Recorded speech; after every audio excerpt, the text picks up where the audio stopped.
There are numerous styles of blower motor resistors. No matter what style of resistor is being replaced in the vehicle you are working on, there are a few universal tips that should always be followed. Typical symptoms of a faulty blower motor resistor will be no or reduced airflow in one or more of the selected blower speeds. Prior to replacing any components, it is important that an accurate diagnosis be performed.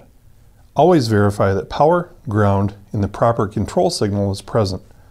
You'll see in this example that we are back probing the unit with some test leads with fine tips and a test light to load the circuit and also to avoid any damage to the connector terminals. Always inspect the electrical connector. If there's any heat damage or the terminals are not tight, replace the connector.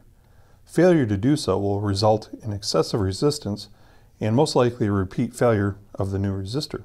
One area that is often overlooked when replacing a blower motor resistor is the drain for the HVAC case. Ensure that condensation from the HVAC system is able to exit the case through the drain.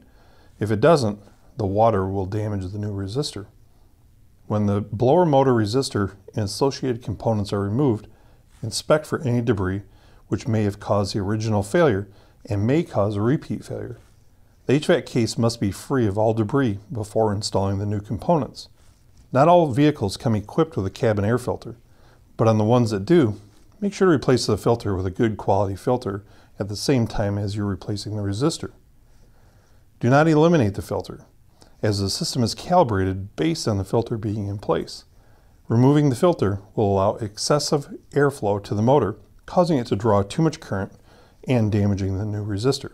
Along with replacing the resistor, it's important to replace any associated components that may go along with it.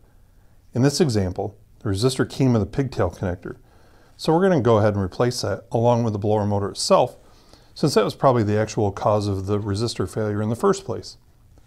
Many times when the blower motor resistor fails, it's due to excessive current draw from the blower motor.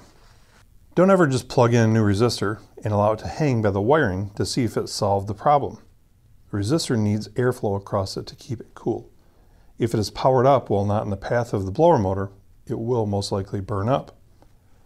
Finally, it's important to install the blower motor resistor properly.